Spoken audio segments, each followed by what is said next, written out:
Hello students, I am Vipin Jindal and welcome to my YouTube channel Feel Mathematics. जैसा कि हम कर रहे थे, स्ट्रेट लाइन हमारा टॉपिक चल रहा है। जो भी नए व्यूअर्स और जो फर्स्ट टाइम इस चैनल को देख रहे हैं, वो सभी लोग जितने भी टॉपिक्स पहले करवाए गए हैं उन सबके वीडियोस देख लें, ताकि आपको एक फॉर्मेट समझ में आ जाएगा कि किस तरह से मैं पढ़ा रहा हूँ। और जो भी लोग हैं, जो भी जितने भी नए जो पहले से जुड़े हुए स्टूडेंट्स हैं सारे, वो सभी लोग कंटिन्यूटी से देखें। स्ट्रेट लाइन का हमारा एक पार्ट हो चुका है, आज सेकेंड पार्ट हम करने वाले हैं। तो हमने थोड़ी सी बेसिक बात की थी फॉर्म्स ऑफ लाइंस की।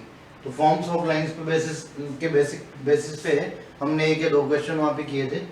एक दो क्वेश्चन और करवा रहा हूँ मैं, वो देखना एक बार। अगर हम बात करते हैं, देखो कि सपोज करो जैसे मैं कहता हूँ if a perpendicular drawn from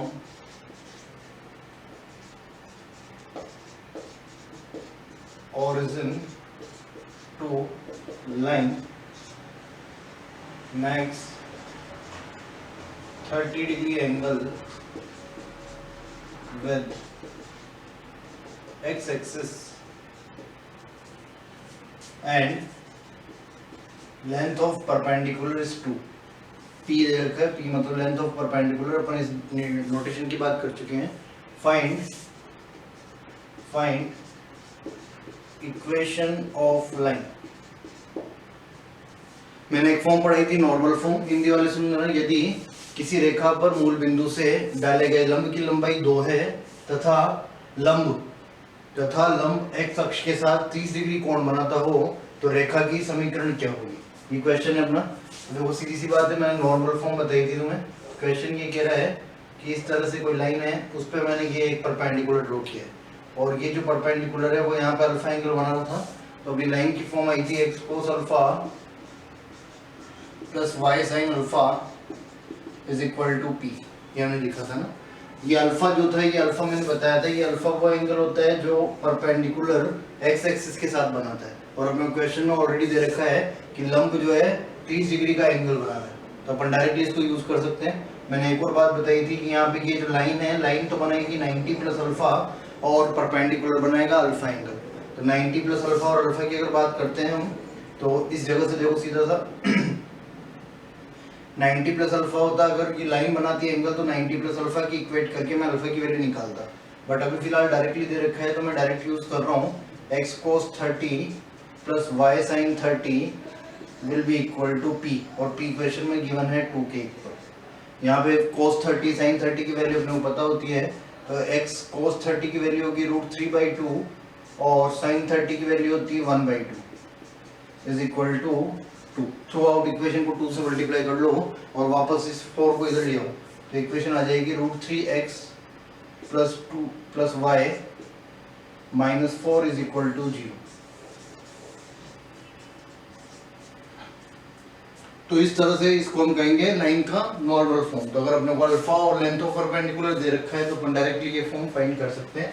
ऐसे ही देखो एक बार, अगर क्वेश्चन ये है अपने पास, इस तरह से मैं क्वेश्चन लिखता हूँ कि सपोज करो अपन बात करें if a line max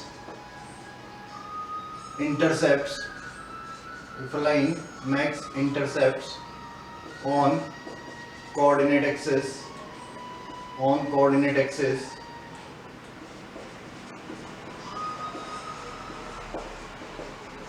axis is 3 and 4।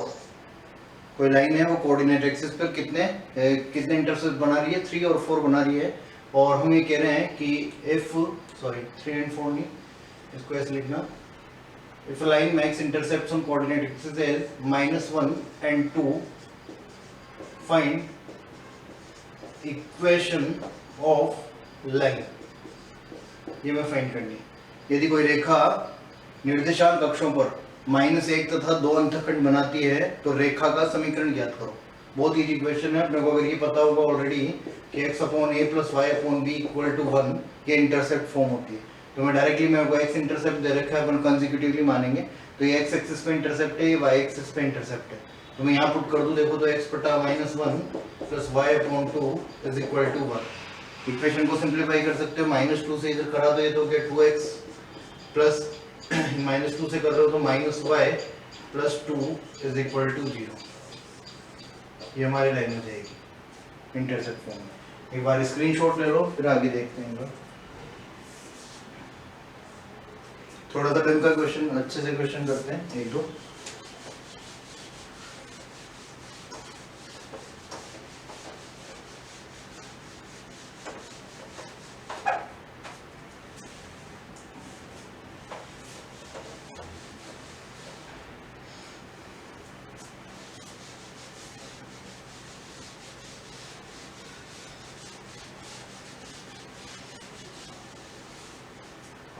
देखो अगर मैं बात करता हूँ कि कोई क्वेश्चन इस तरह से है कि if a line passing through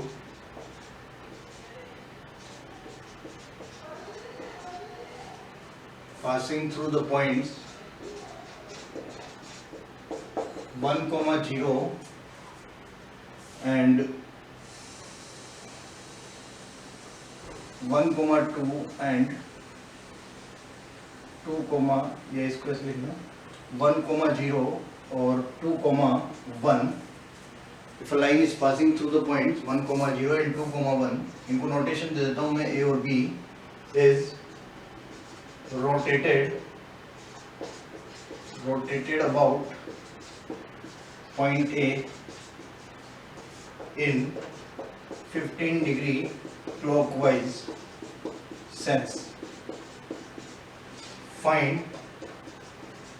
equation of line in new position.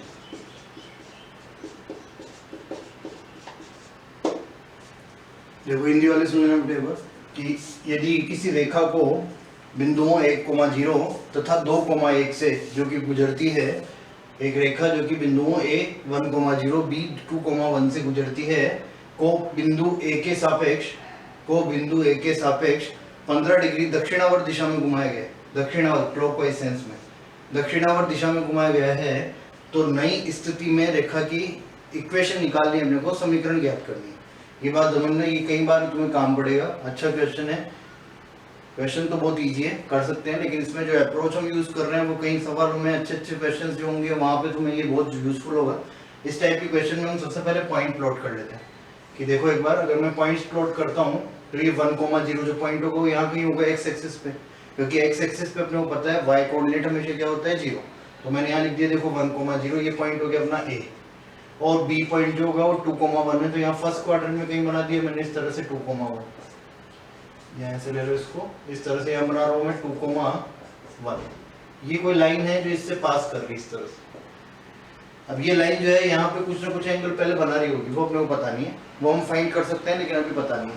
Question ये कह रहा है कि ये जो लाइन है इस लाइन को मैंने पॉइंट ए के अबाउट, इस लाइन को मैंने पॉइंट ए के अबाउट के क्या है क्लॉकवाइज सेंस में घुमा दिया। बात पूरी सुनना, देखो मैं अभी इसका शॉर्ट ट्रिक भी बताने वाला हूँ आगे, बट मेरा मतलब ये है कि क्वेश्चन तो अपन ये आएगा अगर ऐसा तो अपन ऐसा कर लेंगे, बट अपने को इस कॉन्सेप्ट के थ्रू बहुत सारे क्वेश्चंस करने, इसलिए अपन कॉन्सेप्ट भी समझेंगे कि किस तरह से किसी लाइन को रोटेट किया जाता है, क्लॉकवाइज सेंस में कैसे रोटेट करते हैं, एंटी क्लॉकवाइज सेंस में कैसे रोटेट करते हैं, वो बात यहाँ पे समझने वाली। देखो अगर मैं इसको क्लॉकवाइज सेंस में रोटेट करता हूँ, इसका मतलब घड़ी की दिशा में, घड़ी ऐसे ही चलती तो मैं इसको इस तरह से रोटेट कर दूं। कितने डिग्री रोटेट करना है? 15 डिग्री। सपोज करो मैंने इसको रोटेट किया, किसके अबाउट करना है? पॉइंट ए के अबाउट। अबाउट का मीनिंग ये होता है ए के सापेक्ष का मतलब कि पॉइंट ए जो है वो फिक्स है, उसको हमें कोई छेड़ना नहीं है, और बाकी लाइन को मैं रोटेट कर सकता हूँ। तो मैंने पॉइंट ए को फिक्स रखा और इस तरह से रोटेशन दे दिया, तो ये घूम के ऐसे हुई लाइन। अब ये कितना है? ये अपने क्वेश्चन में दे रखा है 15 डिग्री क्लॉकवाइज सेंस है। अब क्या होगा? देखो ये नई लाइन बन गई अपनी डॉटेड लाइन जो है। अब इस लाइन की इक्वेशन निकालने के लिए हमेशा ध्यान रखना दो बात हमें चाहिए। कभी भी लाइन की इक्वेशन लिखनी है तो एक तो मुझे स्लोप मिल जाए कहीं से भी, एक तो क्या मिल जाए? स्लोप, एम निकाल लूँ मैं, और एक मुझे पॉइंट मिल जाए कि लाइन किस पॉइंट से पास कर रही है, तो मैं आराम से इजीली किसी भी लाइन की इक्वेशन लिख सकता हूँ। तो देखो क्या होगा, पॉइंट अपने पास है ऑलरेडी, पॉइंट ए फिक्स है।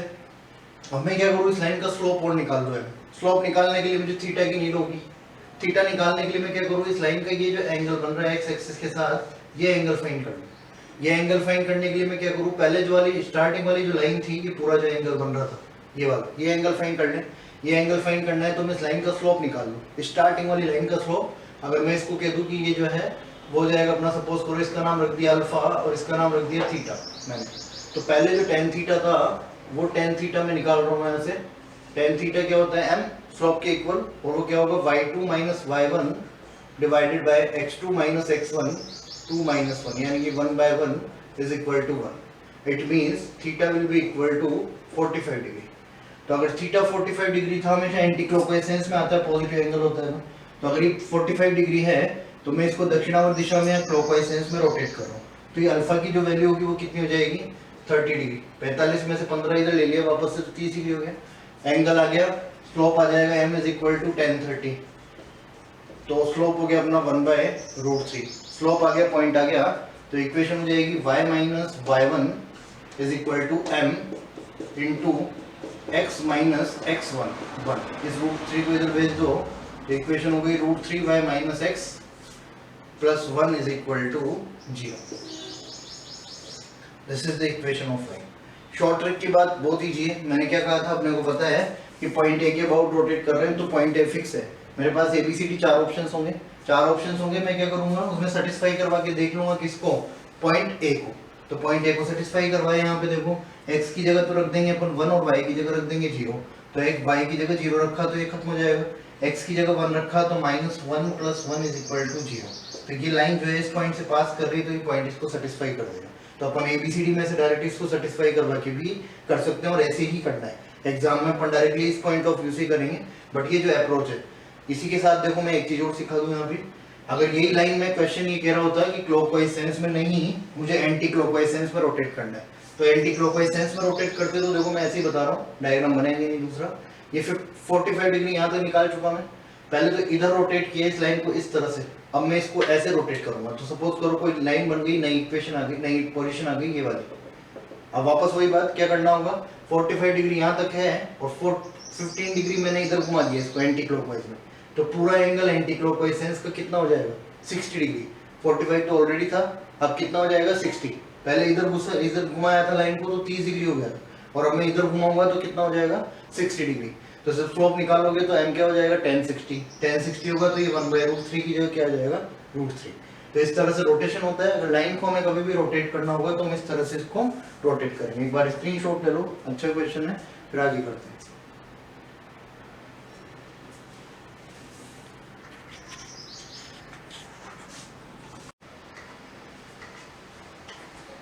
देखो आगे next, a straight line is passing through the point 4,3 and sum of intercepts made by the line on coordinate axis is -1. Find equation of line.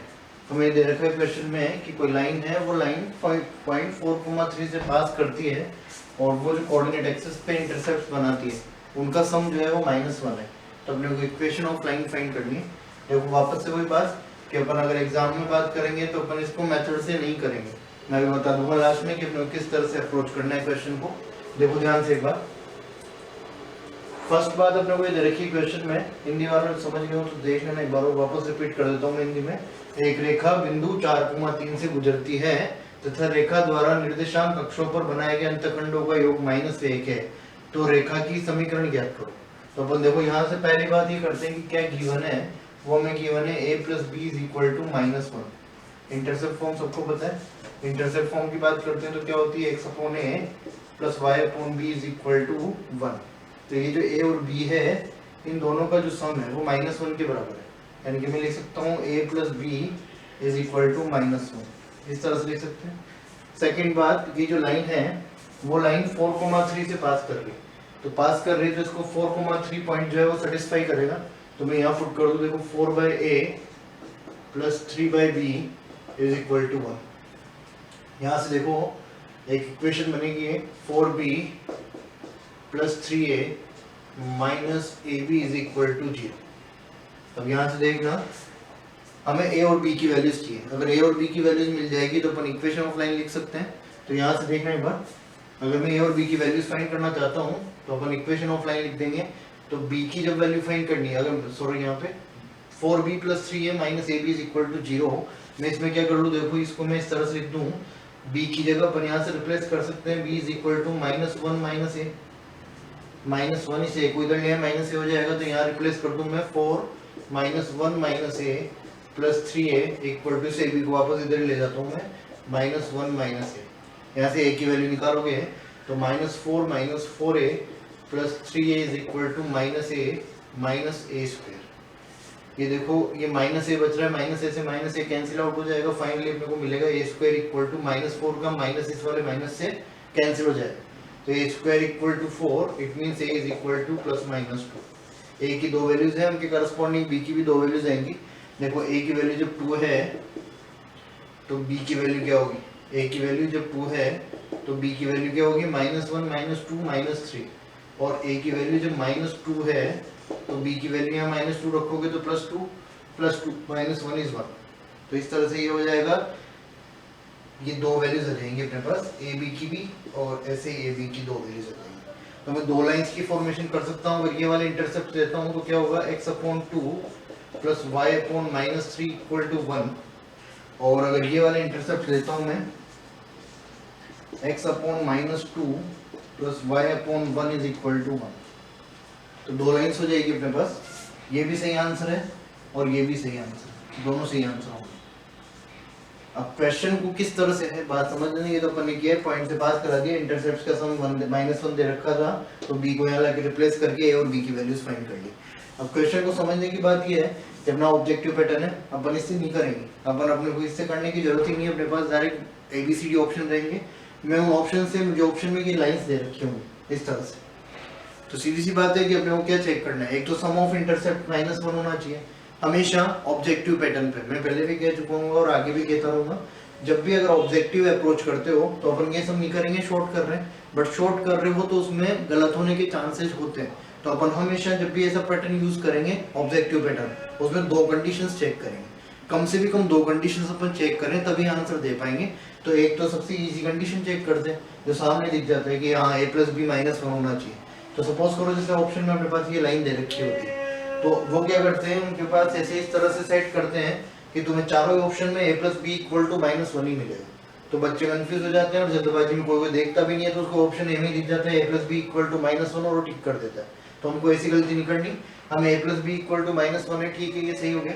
फिर सेकंड कंडीशन और दे रखी question में है कि ये पॉइंट 4,3 से पास करता है, ये जो लाइन है वो लाइन पॉइंट 4,3 से पास करती है, तो इसको पास करा ले। यहाँ पॉइंट रख दूं मैं 4 और यहाँ पॉइंट रख दूं मैं 3, तो 4,3 से पास कराओगे तो ये लाइन जो है वो बन जाएगी अपनी 4/2 प्लस 3/-3 = 1। देखने एक बार ये सेटिस्फाई हो रही है, 2 ये -1, 2 - 1 = 1, तो इसका मतलब ये पॉइंट इसको सेटिस्फाई कर रहा है, तो अपन इसको आंसर दे सकते हैं कि ये अपना आंसर होगा। एक बार स्क्रीनशॉट ले लो, नोट कर लो, फिर आगे लिखते हैं।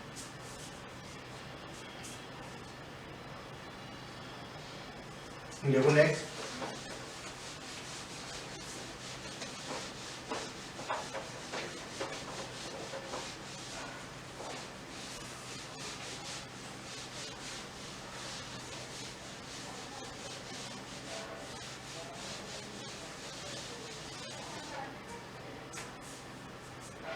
देखो आगे नेक्स्ट अपन थ्योरी की बात करते हैं थोड़ी सी। पहले मैं ले रहा हूँ, देखो इसमें angle between the lines, angle between the lines, रेखाओं के बीच कोण, एंगल बिटवीन द लाइंस या रेखाओं के बीच कोण। तो रेखाओं के बीच कोण की जब बात करोगे तो देखना बेटा, एक बार की बात समझ लेना अच्छे से, ये बात बहुत जरूरी है क्योंकि इसकी वजह से कई बार क्वेश्चन गलत कर देते हैं बच्चे। वो देखना एक बार, ये जो दो लाइंस हैं हमेशा एंगल की फॉर्मेशन होती है जब भी दो लाइंस इंटरसेक्ट करती है, तो दोनों लाइंस इंटरसेक्ट कर रही है। अगर ये दोनों लाइन सपोज करो इस पॉइंट पे इंटरसेक्ट करती है तो अपने को बताना है कि इनके बीच में एंगल क्या बनेगा। अब एंगल देखो क्यों, कौन से एंगल बन रहे हैं। अगर मैं बात करता हूँ तो this is angle 1, this is angle 2, this is angle 3 and this is angle 4, चार एंगल बन रहे हैं। और इन चारों एंगल में भी रिलेशन है कि angle 1 is equal to angle 3, angle 2 is equal to angle 4, angle 2 is equal to angle 4। Vertically opposite angles बोलते हैं इनको, शीर्षाभिमुख कोण, वर्टिकली अपोजिट एंगल्स, तो बराबर होंगे। अब देखो ये चार एंगल्स जो थे, अब कुल मिला के मुझे मेरे पास दो ही एंगल रह गए भाई। इन दोनों को निकालूंगा तो ये दोनों आ जाएंगे ऑटोमेटिक, या इन दोनों को निकालूंगा तो ये दोनों आ जाएंगे। सेकंड बात ये है कि अगर मैं एंगल 1 और एंगल 2 की बात करता हूँ तो ये एंगल 1 और एंगल 2 इस लाइन पे बने हुए हैं और इसको बोला जाता है पूरे एंगल को प्लेन एंगल, ऋजुरेखीय कोण। तो एंगल 1 प्लस एंगल 2, ऐसे लिख दूं मैं, angle 1 plus angle 2 will be equal to 180 degree. इन दोनों का सम किसके बराबर है? 180 के बराबर। अब यहाँ से एक बात ध्यान रखना, मैं तुम्हें क्या बताना चाह रहा हूँ, बात समझना एक बार। हम जो बात कर रहे हैं यहाँ पे वो बात ये है कि हमसे वो ऐसे पूछेगा मेंशन करके, find acute angle between the lines, रेखाओं के बीच न्यून कोण ज्ञात करो, या वो पूछेगा find obtuse angle between the lines, रेखाओं के बीच अधिक कोण ज्ञात करो। या तो एक्यूट एंगल पूछेंगे या ऑब्ट्यूज एंगल पूछेंगे। कई बार केवल एंगल पूछा होता है, ना एक्यूट दे रखा होता ना ऑब्ट्यूज दे रखा होता। मैं एक चीज सिखाना चाह रहा हूँ देखो, अगर एंगल 1 सपोज करो एक्यूट है, न्यून कोण या एक्यूट एंगल्स ऐसे एंगल्स होते हैं जो लेस देन 90 होते हैं। 90 पे राइट एंगल होता है, 90 से कम वाले एंगल्स जो होंगे वो एक्यूट एंगल्स होंगे, और जो 90 से बड़े एंगल्स होते हैं दे आर ऑब्ट्यूज एंगल, वो अधिक कोण होंगे। तो ये ऑब्वियस सी बात है कि अगर एंगल 1 एक्यूट है तो एंगल 2 क्या होगा? ऑब्ट्यूज। या फिर मैं कह दूं एंगल 1 ऑब्ट्यूज है तो एंगल 2 क्या होगा? एक्यूट। तो अगर एक एंगल एक्यूट है तो दूसरा एंगल ऑटोमेटिकली क्या होगा? Obtuse angle. अब क्या होता है, गलती ये होती है जो मैं समझाना चाह रहा हूँ यहाँ से, हमने सपोज करो थीटा का कोई फॉर्मूला था थीटा फाइंड करने का, मैंने थीटा फाइंड किया और थीटा आया 30 डिग्री। थीटा क्या आ गया? 30 डिग्री। अब देखो बच्चे क्या करते हैं गलती, अगर ये चीज अगर पता नहीं होगी तो उनका आंसर 30 डिग्री है, और ऑप्शन से देखे ABCD, ऑप्शन ए में था 90, ऑप्शन बी में था 60, ऑप्शन सी में था 150, ऑप्शन डी में था नन ऑफ दीज। तो वो क्या करते हैं गलती से कि थीटा 30 डिग्री आया था, जल्दबाजी में नन ऑफ दीज कर दिया, इनमें से कोई नहीं। ये 30 डिग्री अगर एंगल है तो ये एक्यूट एंगल हो गया। तो इन्हीं लाइंस के बीच में अगर 30 डिग्री एंगल है तो at the same time 150 degree भी इनके बीच में एंगल है, यानी कि मैं इसी एंगल को 30 डिग्री कह सकता हूँ तो मैं इसी एंगल को 150 डिग्री भी कह सकता हूँ। तो ये गलती नहीं करोगे। अगर ऑप्शन में 30 नहीं है तो इसका मतलब मैं 180 माइनस थीटा करके वो निकाल लूंगा, अगर उन्होंने जब तक दिया नहीं है। सपोज करो उन्होंने पूछा ही ये होता कि फाइंड एक्यूट एंगल, न्यून कोण ज्ञात करो, तो फिर उस केस में तो 30 डिग्री आंसर होता, तो फिर मैं क्या लगाता नन ऑफ दीज। बट उन्होंने सिर्फ इतना सा पूछा find angle between the lines, तो फिर अपन आंसर 150 डिग्री दे सकते हैं। तो ये तो यहाँ तक की बात थी बेसिक। अब देखो क्या होता है, इस एंगल को फाइंड करने के लिए मैं दो तरह से फॉर्म्स लेता हूँ। एक तो होती है हमने y = m1x + c1 वाली फॉर्म, और एक फॉर्म मैं ले रहा हूँ जो जनरल फॉर्म के बेसिस पे होती है। सपोज करो मैंने दो लाइंस ली है, a1x + b1y + c1 = 0, और एक लाइन में ले रहा हूँ a2x + b2y + c2 = 0। इस तरह से मैंने लाइंस लिखी है यहाँ पे। इनके बीच में एंगल फाइंड करने का फॉर्मूला होता है अपना, ये ध्यान रखना। देखो ये प्लेन में, तल में, जब अपन 3D पढ़ेंगे तो तल के लिए भी ये फॉर्मूला होता है। एंगल बिटवीन द वेक्टर्स, उसमें भी ये सिमिलर फॉर्मूला होता है। तो सब जगह पे यही फॉर्मूला बहुत यूजफुल होगा अपना। तो cos थीटा जो होता है उसका फॉर्मूला होता है a1 a2 + b1 b2 divided by √a1 square + b1 square √a2 square + b2 square. इस तरह से लिखते हैं। बहुत इजी बात है, अपन आराम से निकाल सकते हैं, ऐसे कोई इशू नहीं है कि बहुत बड़ा टास्क है। cos थीटा फाइंड हो जाएगा। यहाँ से मैं एक कंडीशन लिख रहा हूँ, देखो पहले ये कंडीशन हमेशा बहुत जगह मिलेगी तुम्हें। इफ लाइंस आर परपेंडिकुलर, यदि रेखाएं जो है वो लंबवत है, लाइंस क्या है? लंबवत है, परपेंडिकुलर है। तो अगर लाइंस परपेंडिकुलर होगी तो इसका मतलब थीटा किसके बराबर होगा? 90 डिग्री। थीटा कितना हो जाएगा भाई? 90 डिग्री।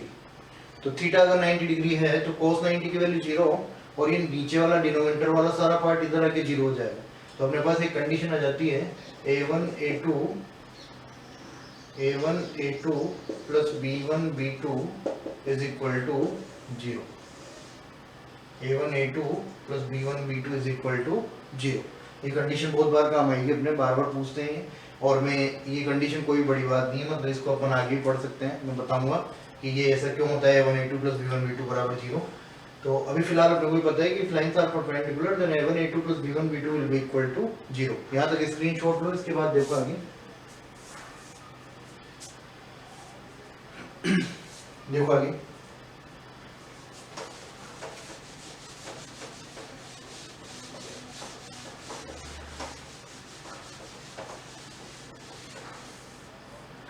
ये जो लाइन्स हैं इनके बेसिस पे ये पूछा जाता है कभी कभार कि इनकी कुछ कंडीशंस होती है, और उन कंडीशंस के अकॉर्डिंग अपन लाइंस का नेचर बताते हैं कि lines are intersecting, lines will be parallel, lines will be perpendicular, lines is never intersecting, अपन कह सकते हैं पैरेलल होगी।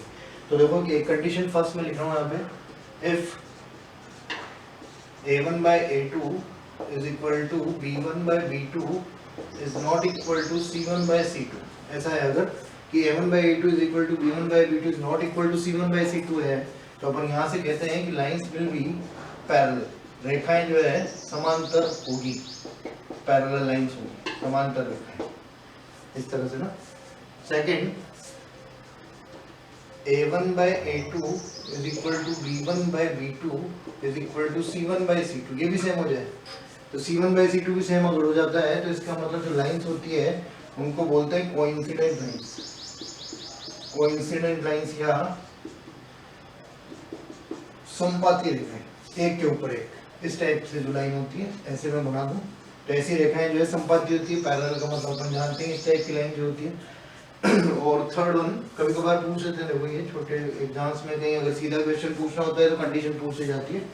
अगर मैं लिख दूं देखो a1 by a2 is not equal to b1 by b2 is not equal to c1 by c2, देखना यहाँ से एक कंडीशन और होती है, अगर ये c1 by c2 का रेशियो सेम भी हो जाए इधर इस b1 by b2 के तो भी कोई फर्क नहीं पड़ेगा, दोनों ही केस में अगर ये बराबर है तो भी और बराबर नहीं है तो भी मेन मैटर ये है ना, a1 by a2 is not equal to b1 by b2 then lines will be intersecting, रेखाएं जो है रेखाएं क्या होगी भाई, प्रतिच्छेदी, lines will be intersecting या अपन कह सकते हैं प्रतिच्छेदी रेखाएं होंगी इस तरह से।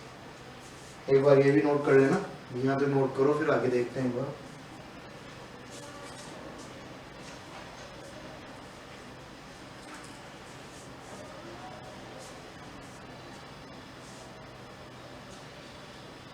देखो ऐसे एक नॉर्मल बात कर लेते हैं कि एंगल कैसे फाइंड करना होता है। एक अभी इसकी सेकंड फॉर्म हो रहा है तो उसकी बात करेंगे, जो कंडीशन पड़ी होगी पैरेलल के लिए तो m1 बराबर m2 और परपेंडिकुलर के लिए m1 m2 is equal to -1, वो वाली कंडीशन भी अपन करेंगे।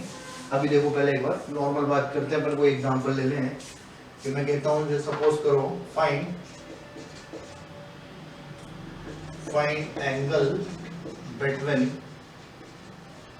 लाइन्स अपने पास x plus 2y minus 3 is equal to 0 और 2x plus y minus 1 is equal to 0, ये दो लाइन्स है सपोज करो मेरे पास, और मैं इनके बीच में एंगल फाइंड करना चाहता हूँ, कौन निकालना है मैं, तो मैं क्या कर दूँ cos थीटा का फॉर्मूला लगा दूँ, cos theta is equal to a1 a2 1 into 2 plus 2 into 1, ये तो a1 a2 plus b1 b2 हो गया, आगे जो a1 a2 b1 b2, नीचे root over a1 square plus b1 square n की 5, a1 स्क्वायर इज 1 और b1 स्क्वायर इज 4, सिमिलरली इधर a1 square plus b1 square n की 4 प्लस 1, ये भी रूट 5, ऊपर देखो क्या बच रहा है 2 प्लस 2 4 और नीचे हो गया root of 10 sorry root 5 into root 5 तो cos थीटा जो है वो आ गया 4/5, तो मैं यहाँ से क्या कर लूँ देखो थीटा फाइंड कर लूँ तो थीटा आ जाएगा cos इनवर्स 4/5।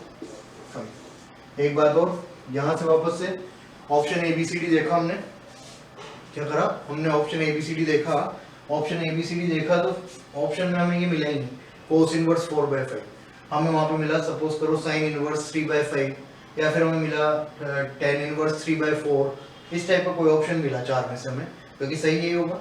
इस चीज को हमें अच्छे से कन्वर्ट करना आता है सभी बच्चों को, लाल बटा कक्का से जो हम चेंज करते हैं परपेंडिकुलर बेस परपेंडिकुलर HHB है ना, हाइपोटेन्यूज बेस, तो उससे हम इसको चेंज कर सकते हैं किसी भी ट्रिग्नोमेट्रिक रेशियो में, ये तो कोस में चाहूँ तो इसको कोट में भी चेंज कर सकता हूँ, सेक में टेन में कोसेक में किसी में भी चेंज कर सकते हैं। तो ये गलती नहीं करेंगे कि वापस वही नन ऑफ दीज वाली बात कि अपन ने देखा कि साइन 10 कोट दे रखा था और एक नन ऑफ दीज दे रखा था, हमने नन ऑफ दीज चुका दिया, ऐसा नहीं होगा। हम उससे चेक कर लेंगे कि अगर कोई मैच कर रहा है ट्रिग्नोमेट्रिक रेशो तो वेल एंड गुड, नहीं कर रहा तो फिर कोई बात नहीं। ठीक है, तो इस तरह से ये फॉर्म पूछी जाती है। यहाँ तो देखो एक बार कंडीशन पढ़ना सारी और फिर करते रहेंगे। एक बार स्क्रीनशॉट ले लो इसका।